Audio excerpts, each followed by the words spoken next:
The dish that would ruin everything was a bowl of ribollita. Sophia Marino didn't know that yet.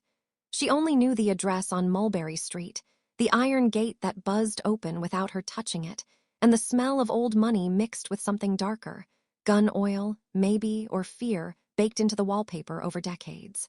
She climbed 3 flights of stairs in a building that looked condemned from the outside, but whispered wealth in every sconce and Persian runner. Her culinary school loan statements were folded in her pocket like a talisman. $47,000. That number followed her everywhere, a shadow with interest rates. The apartment door stood open. She stepped inside and froze. The space stretched before her like a film set, vaulted ceilings, marble floors that caught the late afternoon light slanting through floor-to-ceiling windows, furniture that probably cost more than her mother's house in Staten Island. And in the center of it all, beside a dining table that could seat 12, stood a man in shirt sleeves rolled to his elbows, dark hair touched with silver at the temples, a face that belonged on Roman coins. He was watching her with eyes the color of espresso, unblinking. "You're the chef," he said, not a question. Sophia's hand tightened on her knife bag. "Sophia Marino, the agency said." "I know what the agency said." His voice was quiet, controlled, the kind of quiet that made you lean in to hear the threat underneath. "They said you trained at the Institute. They said you worked at Maria for 2 years before it closed. They didn't say you were 26 and looked like you should be teaching kindergarten." "I'm 28, Sophia said, lifting her chin. "And I can cook." Something flickered across his face, amusement, maybe, or calculation. He moved toward her with a predator's economy of motion, and she noticed the way his right hand stayed loose at his side, ready. Everything about him screamed danger, from the scar that traced his left eyebrow to the Patek Philippe on his wrist that probably cost more than her entire education. "Dominic Castellano," he said, extending his hand. She'd heard the name. Everyone in Little Italy had heard the name. The Castellano family ran half of Lower Manhattan's import business, or so the rumors went, along with several restaurants that never seemed to have customers but never closed. Her cousin Marco had warned her when she told him about the agency job.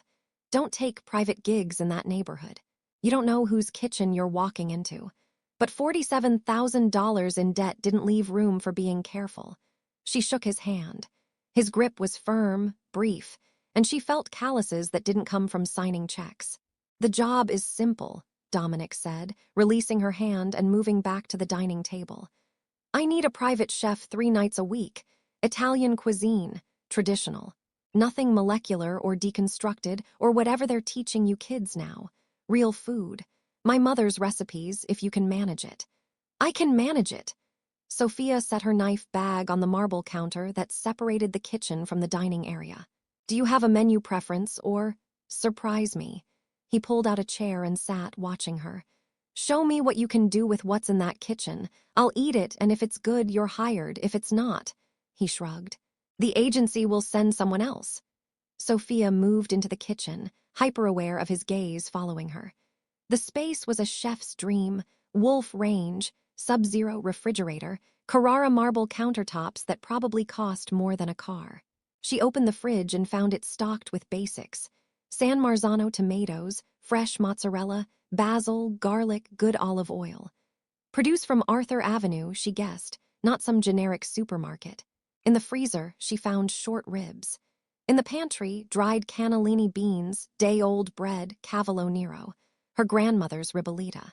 The recipe whispered to her from childhood kitchens, from Sunday afternoons in Staten Island, when Nonna Rosa would stand at the stove and talk about Tuscany, about the village where she was born, about bread soup being the food of people who had nothing but knew how to make it everything. Sophia's hands moved on autopilot, soaking the beans, dicing the sofrito, tearing the bread. She didn't look at Dominic, but she felt him watching, felt the weight of his attention like a physical thing. The kitchen filled with the smell of garlic and onions hitting hot olive oil, the earthy scent of Cavolo Nero wilting down, the sweet acid perfume of tomatoes reducing. "You're not nervous," Dominic said from behind her. "I'm terrified," Sophia said honestly, stirring the pot.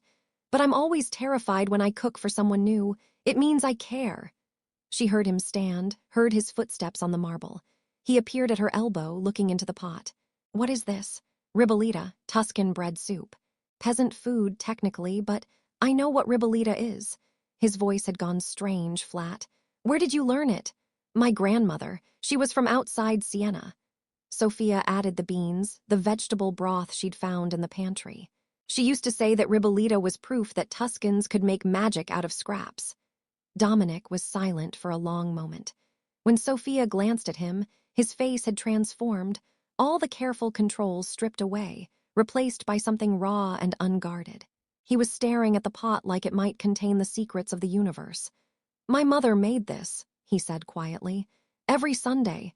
She'd start it Saturday night, let it sit, reheat it the next day. She said it was better the second time. Reboiled. He pronounced the Italian word with an accent that spoke of childhood fluency, of a language learned at a mother's knee. Sophia felt something shift in the room, some invisible tension releasing and reforming into something else. When did she pass? She asked gently. 12 years ago, cancer. Dominic turned away, moving back to the table. Finish the soup, Miss Marino. She did, working in silence except for the bubble of the pot, the scrape of her wooden spoon. She let it cook low and slow, let the flavors marry and deepen. When it was ready, she ladled it into a white ceramic bowl, drizzled it with her best olive oil grated pecorino over the top. She carried it to the table and set it before him. Dominic stared at the bowl for a long time. Then he picked up his spoon, took a bite, and closed his eyes. Sophia watched his face. She saw his jaw tighten, saw his throat work as he swallowed. When he opened his eyes, they were wet. It tastes exactly like hers, he said, his voice barely above a whisper. And that's when Sophia realized she'd made a terrible mistake. Because Dominic Castellano, the man whose name made people cross the street, whose family had ruled Lower Manhattan's shadows for 3 generations, was crying into a bowl of bread soup. And the mask he wore so carefully, the armor of violence and control, had cracked wide open. He ate the entire bowl without speaking. When he finished, he set down his spoon and looked at her with an expression she couldn't read. You're hired, he said. 3 nights a week. I'll pay you $3,000 per night. Cash. Sophia's breath caught. $9,000 a week. $36,000 a month. She could pay off her loans in just over a year. That's too much, she heard herself say. It's exactly right. Dominic stood, pulling a business card from his pocket. My personal number. Text me your availability. And Miss Marino. He paused at the kitchen threshold. Never make that dish again. Make me anything else, anything. But not that. He walked out, leaving her alone in the apartment with an empty bowl and the sinking feeling that she'd just stepped into something far more complicated than a cooking job. Sophia texted him that night, Monday, Wednesday, Friday, 6 p.m. His response came in seconds, agreed, Dominic. She showed up Monday at 6 sharp. The gate buzzed her in, the apartment door was unlocked. This time, Dominic wasn't waiting in the dining room.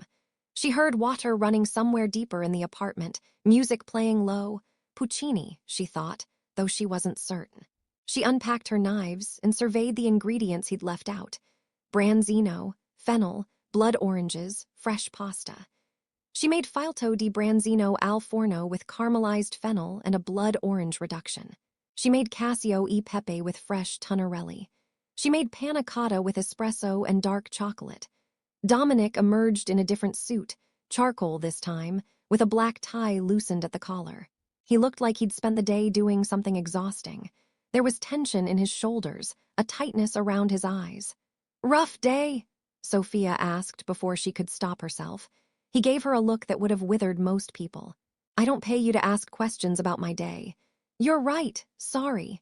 She plated the branzino, arranged the fennel just so, drizzled the reduction in a careful arc. I'm just a chef. Here's your fish. She set it in front of him and moved back to the kitchen to clean up, giving him space. But she watched from the corner of her eye as he cut into the fish, as he tasted it, as his shoulders gradually relaxed. This is good, he said after a moment. Really good. Thank you. Where did you learn to cook like this? Sophia rinsed a cutting board. My grandmother mostly, then culinary school. Then restaurants where chefs screamed at me for 3 years straight. They scream at you.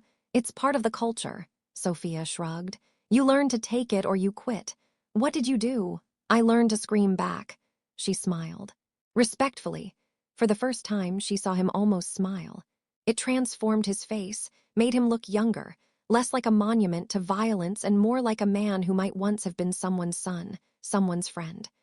My mother would have liked you, he said. The comment hung in the air between them, intimate and unexpected. Sophia didn't know how to respond, so she just kept cleaning, kept her hands busy. Dominic finished his meal in silence. When he was done, he stood and pulled an envelope from his jacket pocket. 3,000, he said, setting it on the counter. Be here Wednesday. Sophia waited until he disappeared into another room before she picked up the envelope. The bills inside were crisp, new, sequential. She'd never held this much cash at once. That night, she lay in her studio apartment in Astoria and stared at the ceiling, thinking about the way Dominic Castellano had cried into his mother's soup, thinking about the danger in his eyes and the loneliness underneath it, thinking that she should quit, should call the agency and tell them to find someone else. But she didn't. Wednesday night, she made osso buco with saffron risotto. Friday night, saltimbocca and roasted artichokes. Each time, Dominic ate in near silence, leaving her cash and minimal conversation. She learned his patterns. He showered before dinner, always wore a suit even at home, kept his phone face down on the table but checked it compulsively between courses. She learned that he liked his wine dry, his coffee strong, his pasta just barely al dente. She learned nothing about who he really was or what he really did. The fourth week, everything changed. She arrived on Monday to find the apartment door not just unlocked, but standing open. Not ajar, fully open, revealing the marble foyer beyond. Every instinct Sophia had screamed at her to turn around and leave. Instead, she stepped inside. Mr. Castellano! Silence. The apartment had that particular quality of emptiness that comes when a space is usually occupied, but currently isn't. Sophia moved through the foyer into the main room, her heart hammering. Nothing looked disturbed. The furniture sat exactly where it always did. The windows were closed, the curtains drawn against the November darkness outside. Then she saw the blood. Just a few drops on the marble near the dining table, dark and viscous. Her nursing school instincts kicked in before she could think. She'd done 2 years at Columbia before switching to culinary, and she knelt to look closer. Fresh. Within the hour, maybe less. You shouldn't be here. Sophia spun around. A man stood in the kitchen doorway, tall and lean with a face like a hatchet and eyes that belonged on a shark. He wore an expensive suit and surgical gloves, and he held a kitchen towel stained with something dark. I'm the chef, Sophia said, forcing steadiness into her voice. Monday, Wednesday, Friday. Where's Mr. Castellano? Busy. The man smiled, and it was the most frightening thing Sophia had ever seen. You can go now. Is he hurt? That's not your concern. If he's hurt, you need to leave. The man took a step toward her. Unless you want to become part of a situation you don't understand. Sophia grabbed her knife bag and walked out, her hands shaking so badly she could barely grip the straps. She made it down 2 flights of stairs before her legs gave out and she sat on the landing, trying to breathe, trying to think. She should call the police. She knew she should call the police. But what would she say? That she'd seen a few drops of blood in an apartment where she worked. That a man in gloves had been cleaning something up. The NYPD would laugh her out of the precinct. Or worse, if Dominic really was what everyone said he was, calling the police might get her hurt. Her phone buzzed. A text from an unknown number, Wednesday as usual. She stared at the message for a full minute. Then she stood up and went home. Wednesday night, she almost didn't go.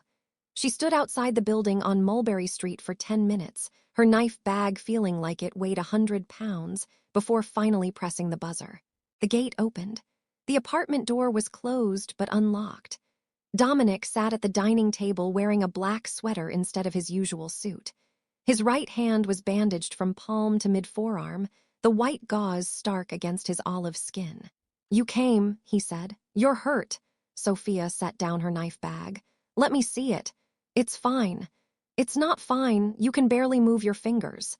She could see them twitching beneath the bandage, could see the way he held his arm carefully against his body. I did 2 years of nursing school. Let me look at it. Why did you quit nursing? Because I liked cooking better, your hand. For a moment, she thought he'd refuse. Then he held out his arm, and she unwrapped the bandage with careful fingers.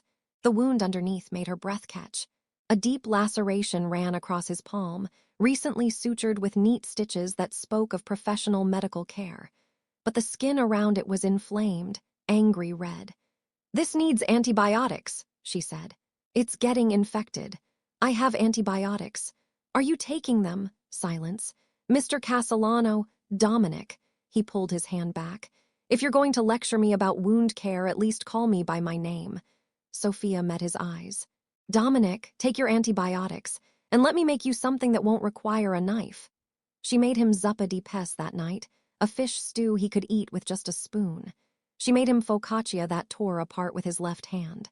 And while he ate, she cleaned and rebandaged his wound with supplies from the extensive first aid kit she found in his bathroom cabinet.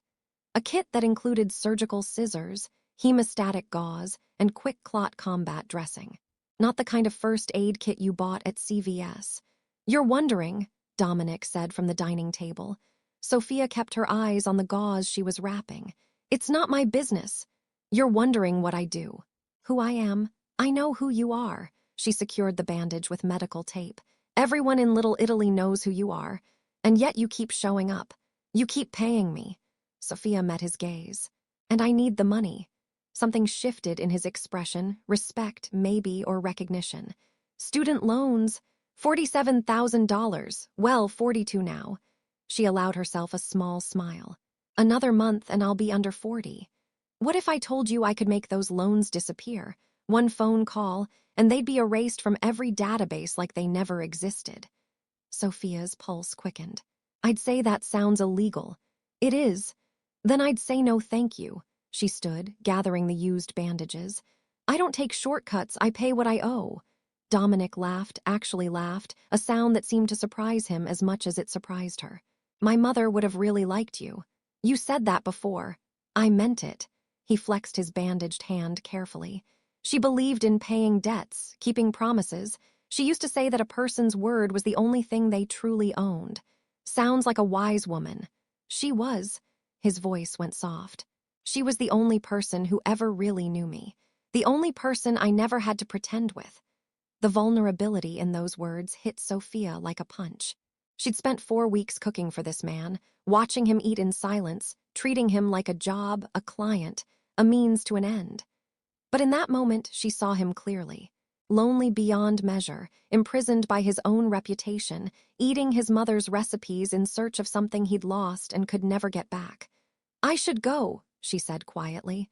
"Stay." The word came out rough. "I mean, have dinner with me. You've never eaten while you're here. You just cook and leave." "That's the job." "Screw the job. Sit down and eat." Sophia hesitated. Every ounce of common sense told her to decline, to maintain boundaries, to keep this professional. But something in his face, a desperate kind of hope, made her nod. She dished herself a bowl of the fish stew and sat across from him at the table that could seat 12. They ate in silence for a while. Then Dominic said, "Tell me about your grandmother." So Sophia told him about Nana Rosa, about Sunday dinners in Staten Island, about learning to make pasta from scratch when she was 6 years old. She told him about the way her grandmother would sing while she cooked, old Tuscan folk songs that Sophia didn't understand but loved anyway. She told him about the smell of tomatoes simmering all day, about bread baked fresh every morning, about the way food could be love in a form that everyone understood. And Dominic listened like she was telling him the secrets of the universe. "My mother sang too," he said when Sophia finished. "Not well, but constantly. She'd sing while she made Sunday gravy, while she folded laundry, while she did everything. My father hated it. He said it was undignified for a Castellano woman to sing like a peasant. What did your mother say?" "She told him to fuck off and kept singing." Dominic smiled at the memory. "She wasn't afraid of him. She wasn't afraid of anyone. When my father died," he stopped abruptly. "You don't have to tell me." "When my father died," Dominic continued, "I thought I'd be free. I thought I could walk away from all of this, become someone else. But the family had other ideas. And my mother was sick by then, and she asked me." His voice cracked. She asked me to stay, to keep the family together, to honor my father's legacy, so I did. And then she died, and I realized I'd promised her my life for nothing. Sophia reached across the table and took his good hand. The gesture surprised her as much as it seemed to surprise him. "It wasn't for nothing," she said. "You honored your mother. You kept a promise. I became my father." "No," Sophia squeezed his hand. "You eat alone every night in an apartment that's too big for one person, and you pay a chef $9,000 a week to make your mother's recipes because you miss her so much it's killing you. That's not your father, that's a son who loved his mother." Dominic stared at their joined hands. When he looked up, his eyes were wet again. "I'm not a good man, Sophia. I don't think you're as bad as you think you are." He pulled his hand back gently. "You should go, it's late."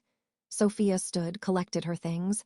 At the door, she paused. "Dominic, take your antibiotics, and change that dressing tomorrow." "Yes, chef." She smiled and left, her heart pounding in a way that had nothing to do with fear. That night, she couldn't sleep. She kept thinking about Dominic's face, about the loneliness in his voice, about the way he'd looked at her like she was an answer to a question he'd been asking for 12 years. She thought about the blood on the marble, and the man with shark eyes and the first aid kit with combat dressings. She thought about the envelope of cash in her drawer, about her dwindling loan balance, about the choice she was making every time she showed up at his door. At 3 in the morning, she got up and Googled Dominic Castellano. The results were predictably vague. A few society photos from charity events, Dominic in a tuxedo looking bored beside some blonde socialite. A handful of real estate transactions under his name. A 2-year-old New York Times article about organized crime in Lower Manhattan that mentioned the Castellano family in passing, but provided no details. Nothing concrete. Nothing prosecutable, like he existed in shadows by design. Sophia closed her laptop and stared at the ceiling until dawn. Friday night, she made him bistecca alla Fiorentina and roasted potatoes. His hand looked better, less inflamed, and he was using his fingers more freely. "You took the antibiotics," she said. "Don't sound so surprised."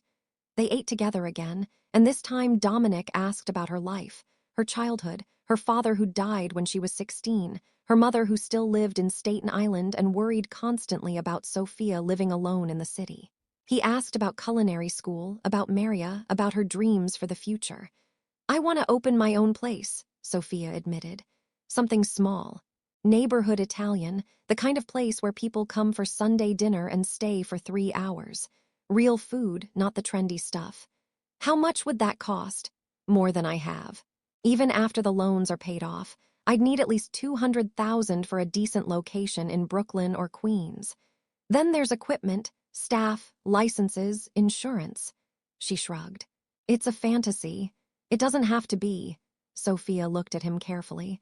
"I told you I don't take shortcuts. What if it wasn't a shortcut? What if someone invested in your restaurant? A silent partner. A silent partner who happens to be a Castellano. Is my money less green than someone else's? Your money comes with strings. All money comes with strings." Dominic leaned back in his chair. "But I understand. You want to do it yourself. I need to do it myself. It's the only way I'll know it's really mine." He studied her for a long moment. "You're stubborn. You're not the first person to notice. My mother was stubborn too." He said it like a compliment. They fell into a rhythm after that. 3 nights a week, Sophia cooked and Dominic ate and they talked. She learned that he'd studied economics at NYU, that he played piano but never performed for anyone, that he spoke 4 languages and read philosophy for fun.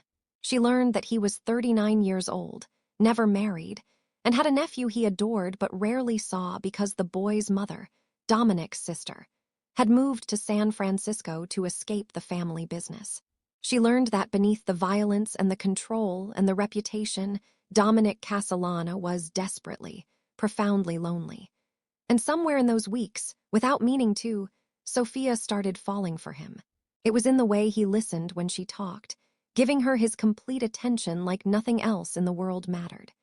It was in the dry humor that surfaced when he relaxed, the sharp observations about people and power that made her laugh despite herself. It was in the moment she found him at the piano late one Friday night, playing Chopin with his newly healed right hand. And he didn't stop when he heard her, but just kept playing like he was finally willing to share that part of himself. It was in the way he looked at her, like she was light in a dark room, like she was the only real thing in a world of smoke and mirrors, like she was dangerous. The 6th week, on a Monday night in early December, everything fell apart. Sophia arrived to find the apartment different. Nothing obvious, no blood, no signs of struggle, but the energy had changed.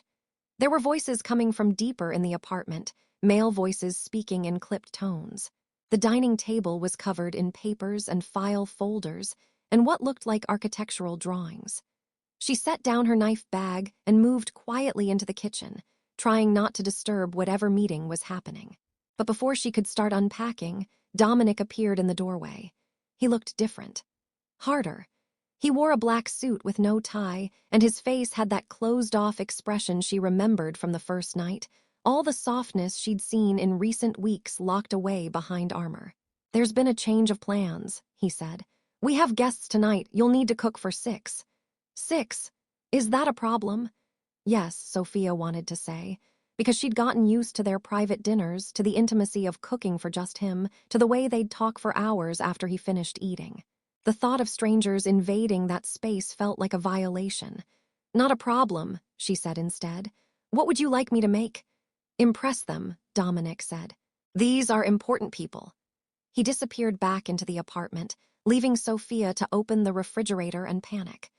6 people, no warning, and she had maybe 90 minutes to prepare a meal that would impress whoever Dominic considered important enough to invite into his inner sanctum. She worked with focused intensity, pulling together a menu in her head as she moved. Antipasto platter with imported meats and cheeses, burrata with heirloom tomatoes despite the season, fresh tagliatelle with wild boar ragu, roasted branzino with herbs and white wine, panna cotta with amarena cherries. Ambitious for the timeline, but doable if she stayed focused. The voices in the other room grew louder as she worked. She caught fragments of conversation, something about shipments and schedules, and someone named Vidal who'd become a problem. She tried not to listen, tried to focus on the pasta dough she was kneading, but it was impossible not to hear. "Move the product through Jersey, but we need assurance that. FBI is asking questions about the warehouse fire. Take care of Vidal permanently if we have to." Sophia's hands stilled on the dough. She'd been so careful not to know, not to ask, not to see. But now she was hearing things she couldn't unhear, and fear trickled down her spine like cold water. She forced herself to keep working. The guests arrived an hour later. Sophia heard them enter, the buzz of the gate, the sound of greetings and handshakes. Male voices, all of them, speaking with that same careful control Dominic used. She plated the antipasto and carried it out. 5 men sat around the dining table with Dominic at the head. They ranged in age from 30s to 60s, all dressed in expensive suits, all radiating the particular kind of danger that came with real power. They stopped talking when Sophia entered. "Gentlemen," Dominic said, "this is Sophia, my personal chef. Sophia, these are my business associates." None of the men offered names. Sophia set down the platter and returned to the kitchen, hyper-aware of their eyes following her. She served each course in silence, moving in and out of the dining room like a ghost. The men talked while they ate, carefully coded conversations about product and distribution and problems that needed solutions. Sophia kept her face neutral, her movements efficient, her attention on the food. But she was listening. She couldn't help listening. "The warehouse in Red Hook is compromised," one of the older men was saying. "We need to move operations before the task force gets a warrant. What about the shipment coming in Tuesday?" This from a younger man with a scar across his neck. "Divert it to the pier in Bayonne," Dominic said. "Marco has the contacts there.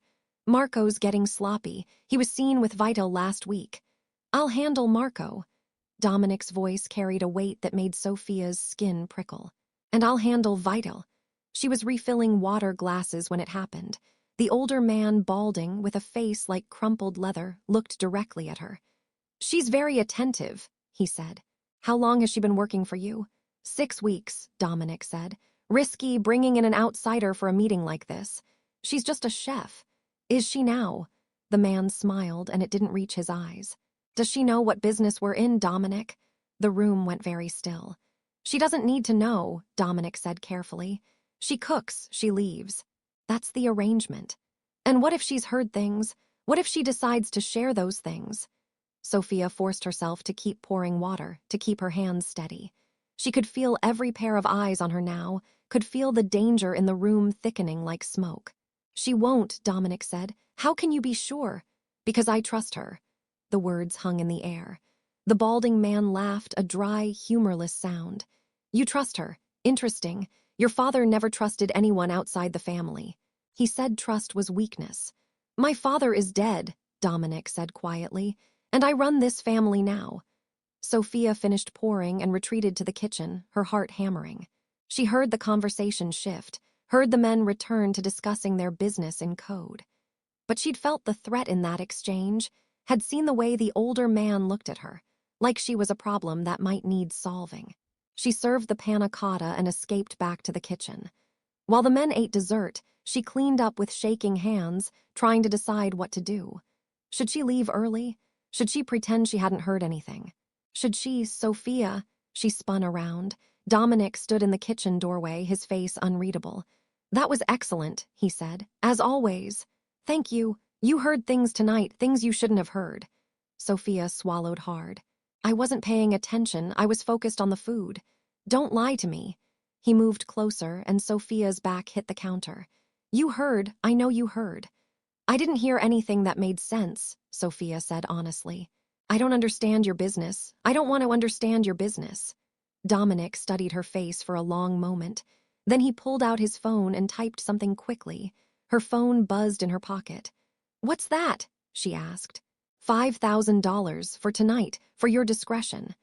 Sophia pulled out her phone and stared at the notification. He'd transferred $5,000 to her account. I don't. Take it, Dominic said. And forget everything you heard. I don't know anything. Keep it that way. He paused, and something flickered in his eyes, concern, maybe, or warning. Those men you met tonight, they're not like me. They're not forgiving. If they think you're a risk. He didn't finish the sentence. Are you trying to scare me? Yes, he said it simply. Because you should be scared. This was a mistake. I shouldn't have had you here tonight. Then why did you? Because I wanted them to see that I have a life outside the business. Because I'm tired of eating alone. Because... He stopped, jaw tightening. It doesn't matter, just be careful.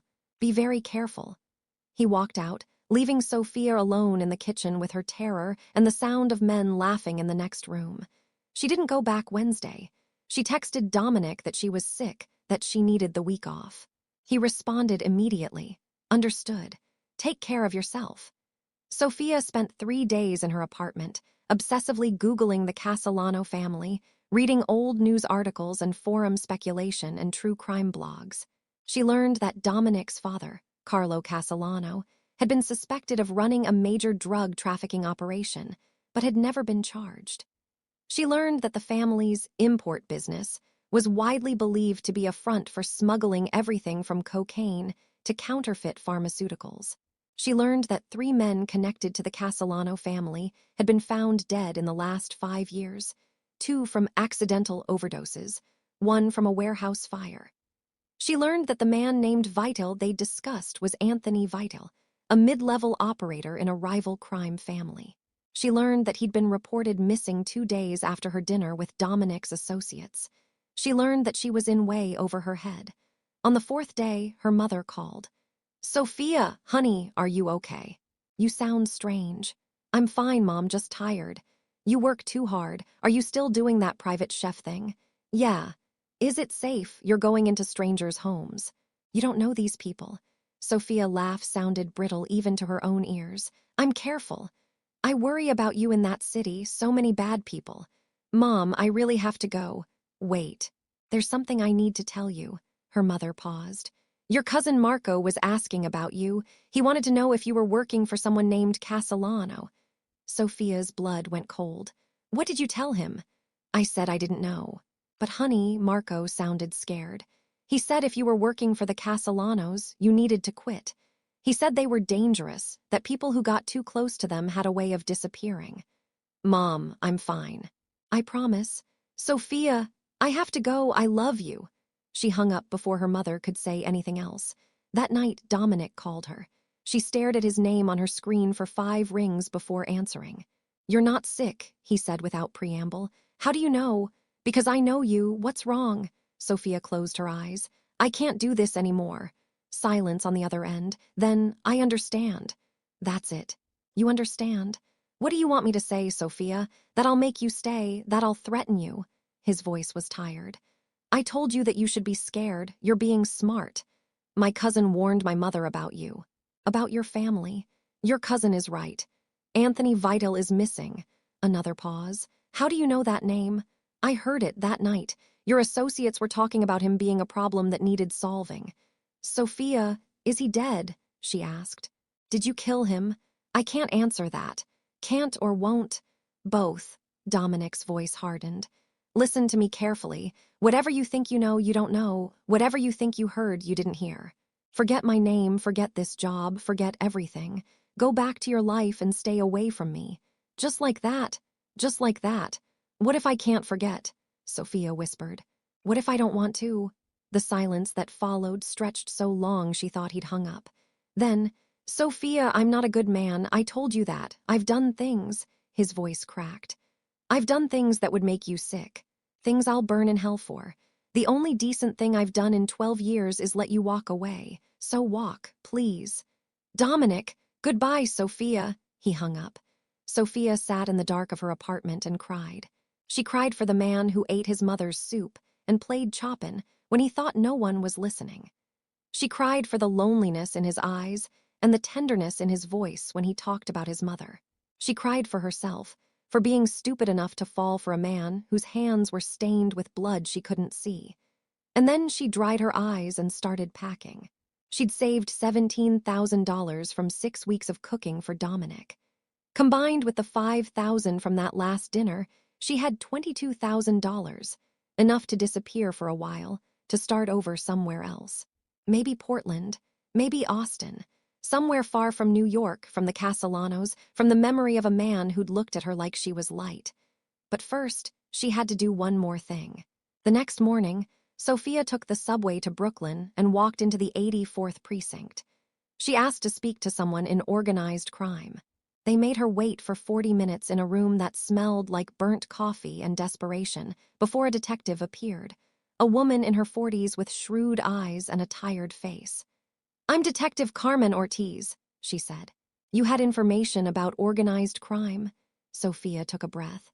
I worked as a private chef for Dominic Castellano for 6 weeks.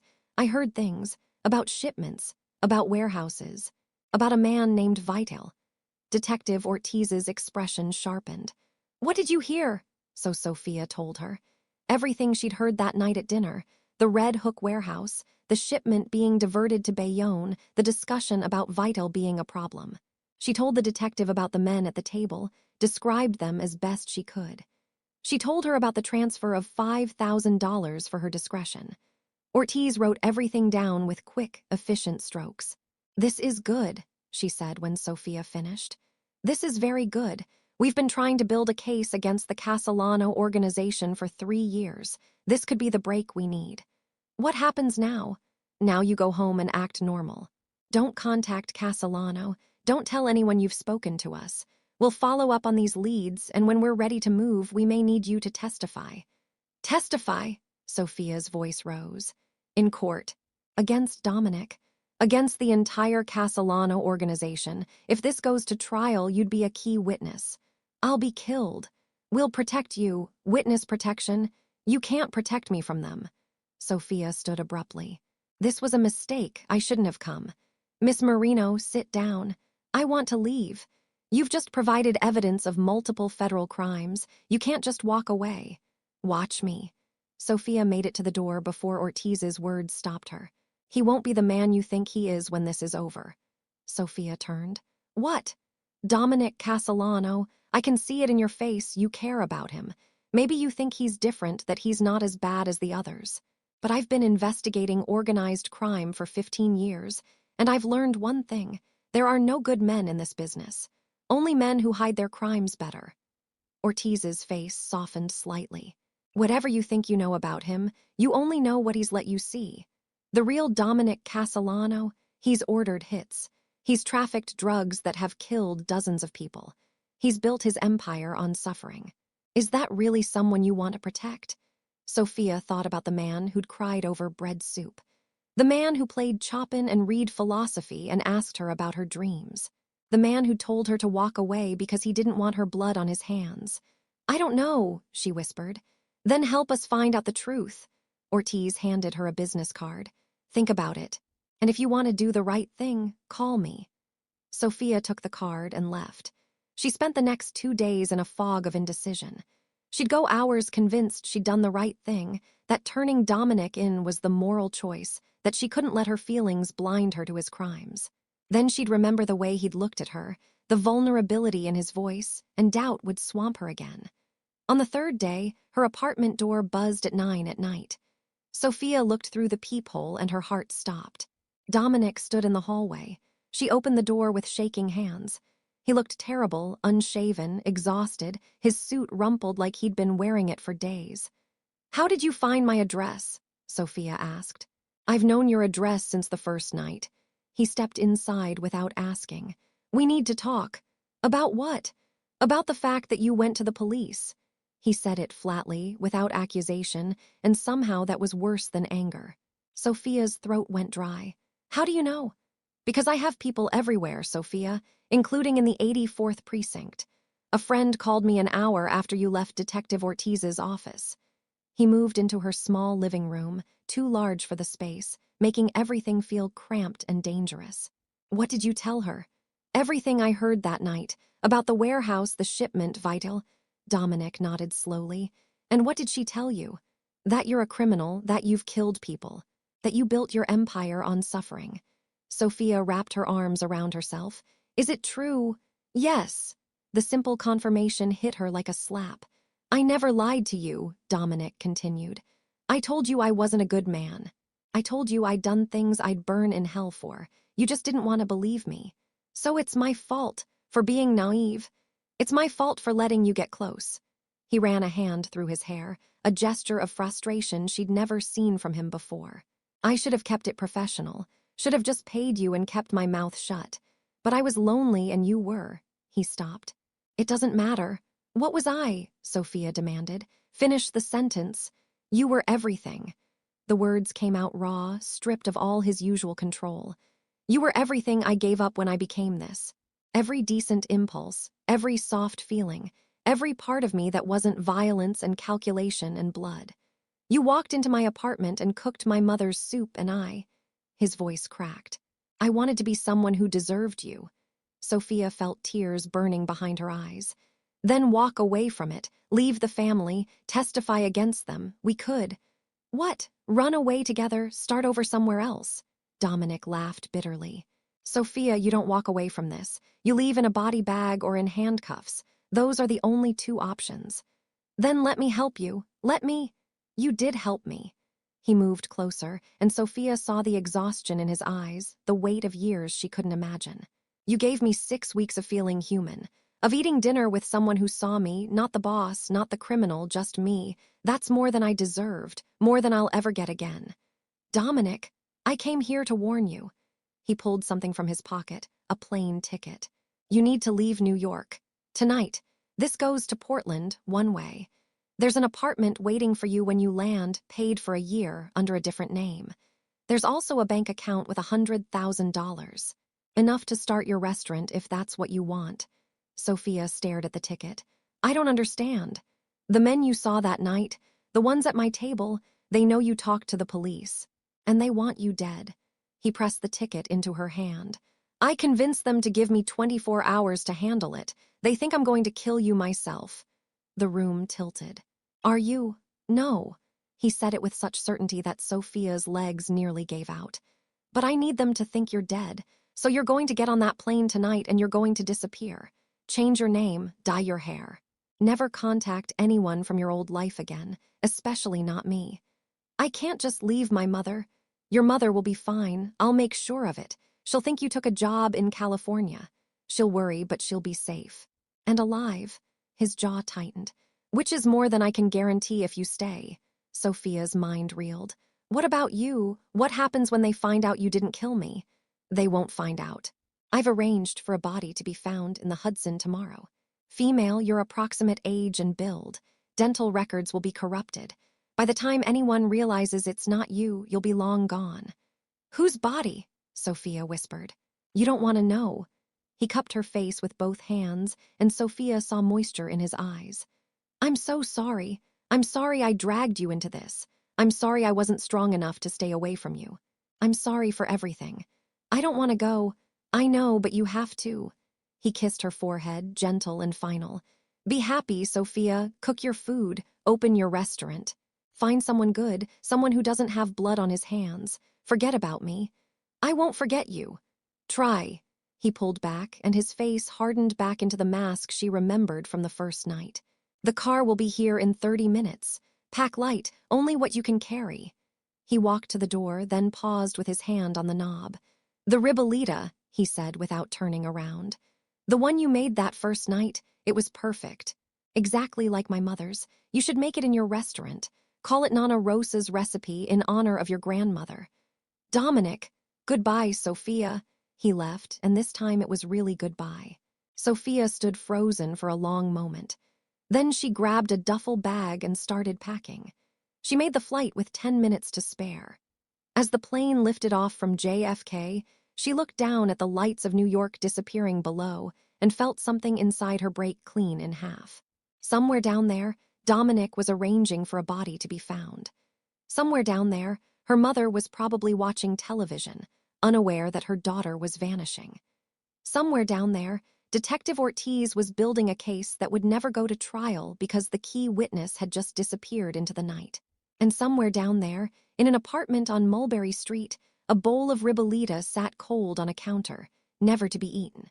Sophia closed her eyes and tried not to cry. The next 6 months passed in a blur of survival. The apartment in Portland was real, a small one-bedroom in the Pearl District with good light and a decent kitchen. The money was real too, though Sophia barely touched it at first, paralyzed by the weight of everything she'd lost. She dyed her hair auburn, got brown contacts, started using the name Dominic had created for her, Emma Rossi. She found work in a small Italian restaurant called Nostrana, keeping her head down, cooking other people's food, trying not to think about New York. She didn't read the news, didn't Google the Castellano family, didn't check her old social media accounts. She'd been given a second life, and she knew the only way to keep it was to let the first one die completely. But at night, she dreamed about Dominic, about his hands on her face, about his voice breaking as he said goodbye, about the way he'd looked at her like she was light, about the way she'd betrayed him and loved him and lost him in the space of 6 weeks. Then, one Wednesday in May, everything changed again. Sophia was prepping vegetables for the dinner service when her phone, the new phone Dominic had arranged, with a new number nobody should know, rang. Unknown caller. She almost didn't answer, but something made her step outside into the alley behind the restaurant and accept the call. Sophia Marino, a woman's voice, professional and crisp. Sophia's heart stopped. Nobody in Portland knew that name. Who is this? Detective Carmen Ortiz, NYPD. We spoke 6 months ago. Sophia's hand tightened on the phone. I don't know what you're talking about. Please don't hang up. I need 5 minutes of your time, and then I'll never contact you again. 5 minutes. Against her better judgment, Sophia said, Talk. Dominic Castellano was arrested this morning. Multiple federal charges, racketeering, drug trafficking, conspiracy to commit murder. The whole organization is going down. It's all over the news. Sophia's legs gave out. She slid down the wall of the restaurant until she was sitting on the dirty pavement. Are you still there? Ortiz asked. Yes, Sophia managed. I wanted you to know because you were right to be scared. We found evidence that there was a contract out on you. $100,000 for your death. But here's the thing, Dominic refused to authorize it. He fought the other members of the family about it, and that's what ultimately gave us the opening we needed. One of his associates turned informant in exchange for immunity, and everything fell apart from there. Is he? Sophia couldn't finish the question. He's looking at life in federal prison. No possibility of parole. Ortiz paused. He hasn't given up a single name, not one. He's protecting his people even though they all turned on him. Sophia closed her eyes. Of course he was. Because Dominic kept his promises, honored his debts, carried the weight of his father's legacy even as it crushed him. "Why are you telling me this?" she asked. "Because I thought you should know, and because—" Ortiz hesitated. "Because when we searched his apartment, we found something. A recipe card. Handwritten. It said for Sofia Nana Rosa's ribollita. And instructions for making Tuscan bread soup, written in his handwriting." Sophia couldn't breathe. "I don't know what happened between you two," Ortiz continued. "I don't know if he was a good man who did bad things or a bad man who had good moments. But I thought you should know that when we arrested him, he didn't ask for a lawyer. He didn't ask for anything. He just asked if you were safe." The call ended. Sophia sat in the alley behind a Portland restaurant and cried until she couldn't cry anymore.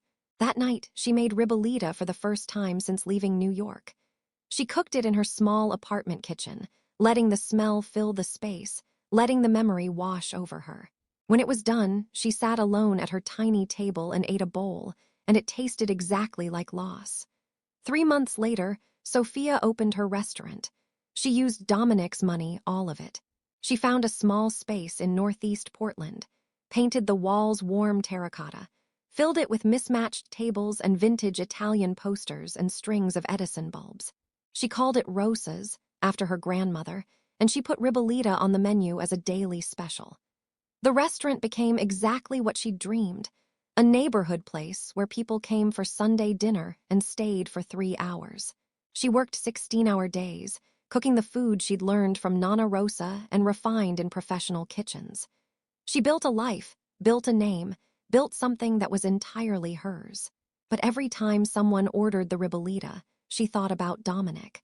On a Tuesday night 2 years after the restaurant opened, Sophia was in the kitchen during dinner service when her sous chef poked his head in. "Chef, there's someone here who says he needs to speak with you, says it's about a recipe." Sophia wiped her hands on her apron. "Tell them I'm busy. He says it's about ribollita, says you'd want to talk to him." Sophia's hands stilled. "What does he look like?" "Tall, late 30s, maybe 40, dressed like he's got money but trying not to show it." The sous chef shrugged. "Nice guy, polite, he's at the bar." Sophia moved through the kitchen on autopilot, pushed through the swinging door into the dining room. The restaurant was full, every table occupied, the noise level that perfect buzz of satisfied customers. She scanned the bar and not Dominic. Of course not Dominic. Dominic was in federal prison, would be in federal prison until he died. But the man at the bar had the same dark hair touched with silver, the same careful posture.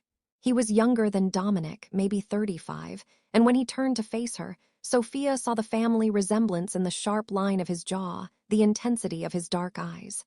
"Sophia Marino?" he asked. She almost denied it. But something in his face, grief, maybe, or recognition, made her nod. "I'm Marco Castellano, Dominic's nephew." Sophia's breath caught. "How did you find me?" "My uncle is very thorough. He left instructions, documents, accounts, information, in case something happened to him." Marco gestured to an empty table in the corner. "Can we talk? Just 5 minutes." They sat. Sophia kept her hands in her lap so he wouldn't see them shaking. "My uncle is dying," Marco said without preamble. The words hit Sophia like a physical blow. "What?" "Pancreatic cancer, stage 4. He's been sick for 8 months, but he refused treatment, refused to appeal his sentence. He just—" Marco's voice cracked. "He's giving up." "I don't understand." "Why are you telling me this?"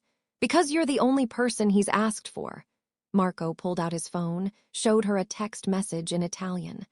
Sophia's Italian wasn't perfect, but she could read it. "Find Sophia Marino. Tell her I'm sorry. Tell her I kept my promise." "What promise?" Sophia whispered.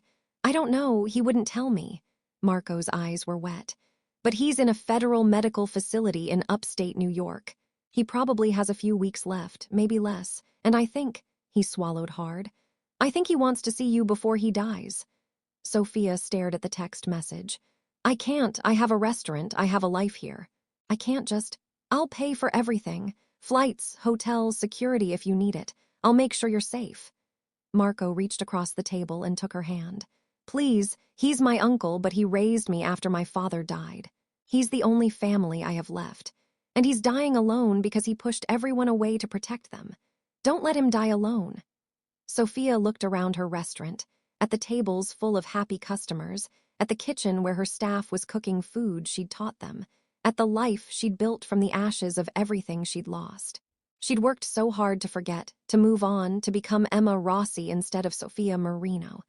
But Dominic was dying, and he'd kept his promise, had protected her, had given her everything she needed to build this life, had carried his crimes alone so she could be free.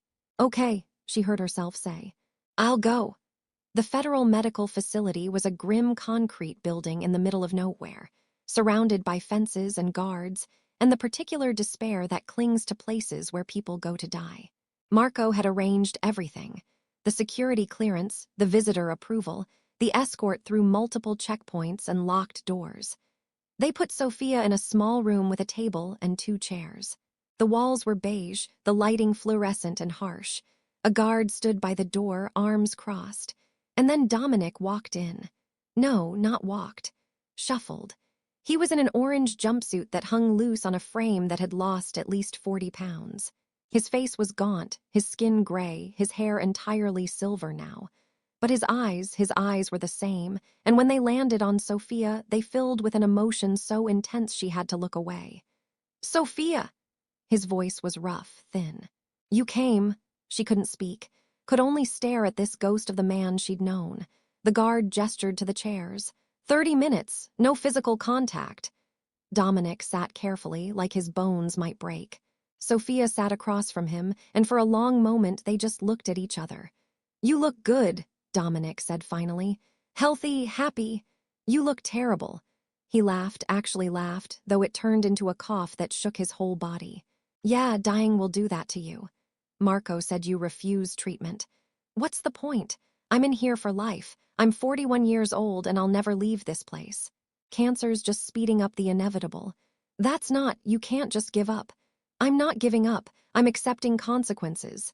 Dominic leaned back in his chair. "I spent my entire adult life hurting people, destroying lives. The fact that I'm dying like this," he shrugged, "seems fair." "Nothing about this is fair," Sophia's voice broke.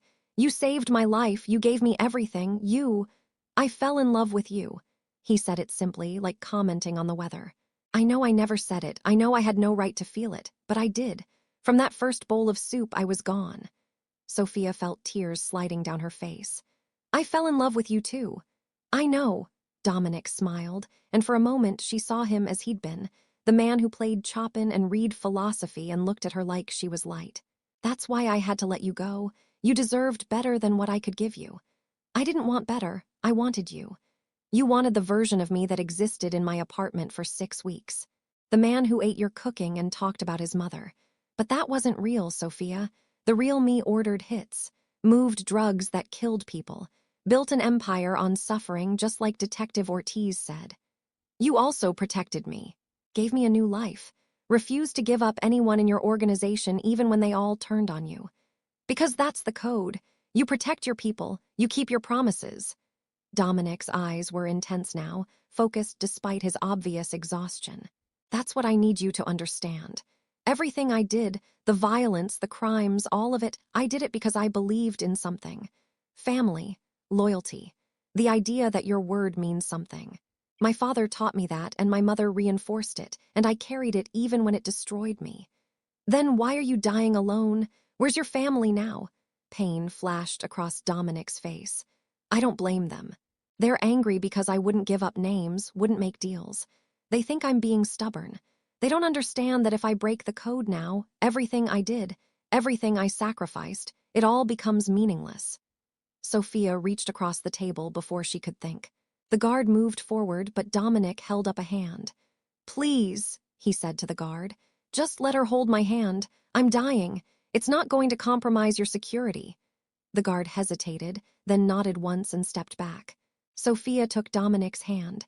His skin was cold, paper-thin over bones that felt fragile, but his grip was still strong, still certain. "I need you to know something," Dominic said. "That recipe card they found in my apartment. I wrote it the night before I sent you away.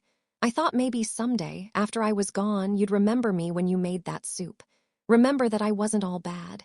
That for 6 weeks I got to be almost human. You were human. You are human. I'm dying. He said it without self-pity. But before I do, I need to tell you what I did, what I really did. Dominic, you don't have to. Yes, I do. He squeezed her hand. Because you deserve the truth. All of it. So he told her.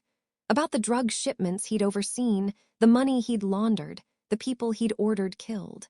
He told her about Anthony Vital, how Vital had been planning to bomb a restaurant where Dominic's nephew worked, how Dominic had ordered the hit to protect Marco, how Vital had died in that warehouse fire they'd discussed at dinner.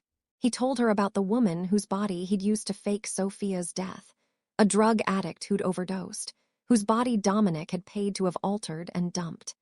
He told her how he'd lived with that guilt every day since, how he'd added her name to the list of people he'd destroyed in the name of protecting what he loved.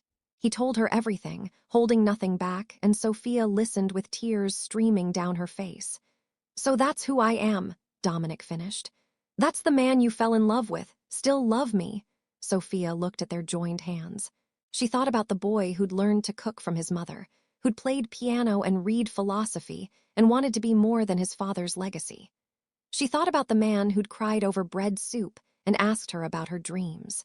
She thought about the person caught between those two versions, the boy who wanted to be good and the man who'd chosen duty over decency. Yes, she said, I still love you. I don't know if that makes me complicit or stupid or broken. But I love you. Dominic's face crumpled. He brought her hand to his lips and kissed it gently. Thank you, he whispered. Thank you for that. The guard knocked on the door. 5 minutes. There's one more thing, Dominic said. In my will, I left everything to you. The apartment, the accounts, the legitimate businesses. It's about $3 million, all clean money. Marco has the paperwork. I can't take that. You can and you will. Because that money represents every good decision I made in 41 years.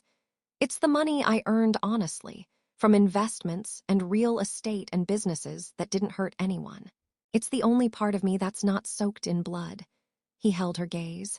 Use it for your restaurant, expand it, open more locations, call them all Rosas after your grandmother. And when you cook that ribollita, remember that you gave a dying man 6 weeks of happiness. That's worth more than all the money in the world. The guard knocked again. Time's up! Dominic stood slowly, painfully. Sophia stood too, wanting to embrace him, to hold him, to somehow keep him from slipping away into death and memory. Can I ask you something? She said. Anything. That night, the first night when I made the ribollita, did you know then that you'd fall in love with me? Dominic smiled, and it was the saddest, most beautiful thing Sophia had ever seen.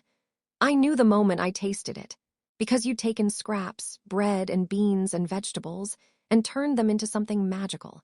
Something that tasted like home and love and everything I'd lost. And I thought, this woman understands alchemy. She understands how to transform the broken into something whole. How could I not love you after that? The guard took Dominic's arm. He let himself be led away, but at the door he turned back. Be happy, Sophia. That's all I want. Just be happy. And then he was gone.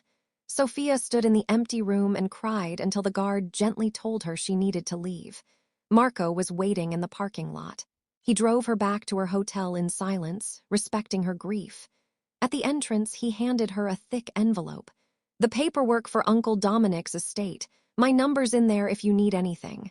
He paused. Thank you for coming. I think it meant everything to him. Will you let me know when? Sophia couldn't finish. When he passes, yes, I'll call you.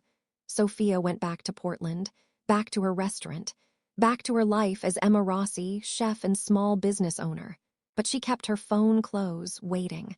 The call came 3 weeks later. Marco, his voice thick with tears. He died this morning, peacefully. He was holding the recipe card you made, the ribollita. They said he'd been clutching it for days. Sophia closed the restaurant that night. She went into the kitchen alone and made a pot of ribollita, Nana Rosa's recipe, the one that had started everything. When it was done, she ladled a single bowl and sat at the best table in her restaurant. She raised a spoon in silent toast. For Dominic, she said to the empty room, who kept his promises.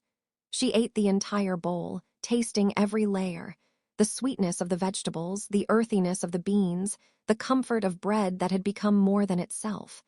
And she understood, finally, what her grandmother had meant.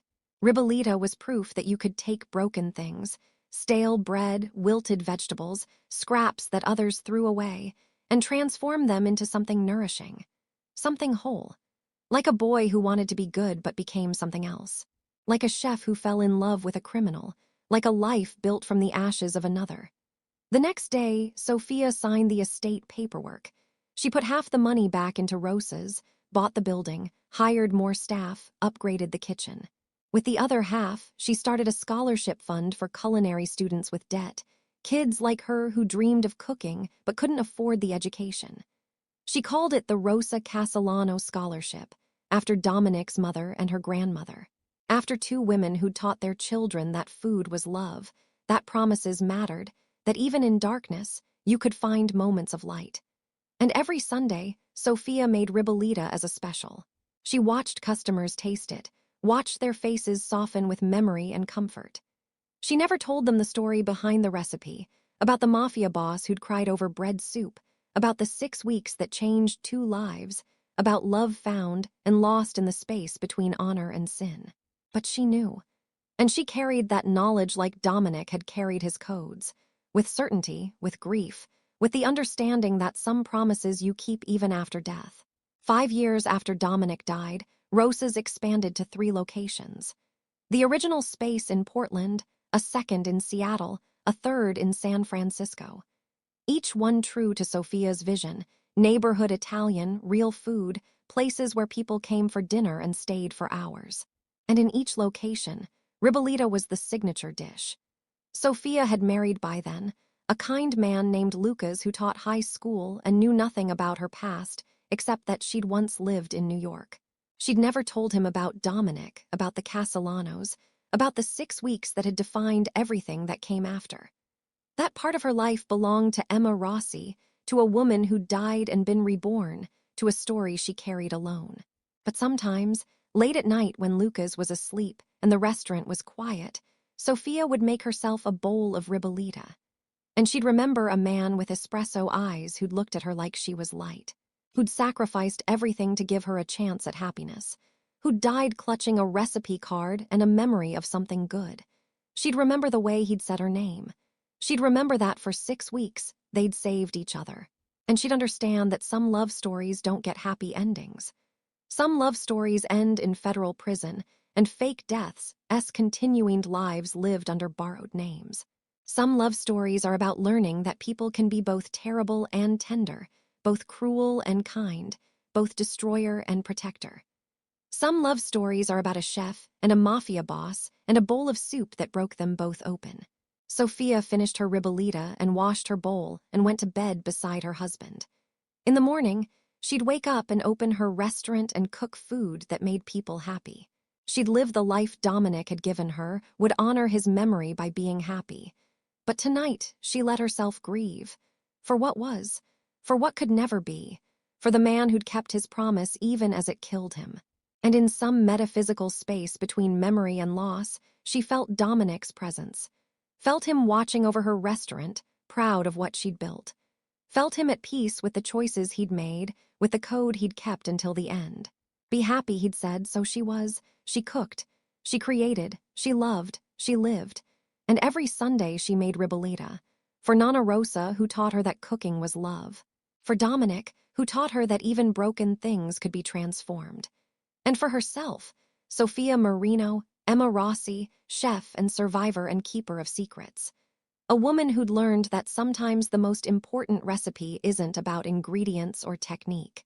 Sometimes it's about taking the scraps of a life, the mistakes and the loss and the grief, and somehow, impossibly, making them into something worth savoring. Something that tastes like memory. Something that tastes like hope. Something that tastes, against all odds, like home.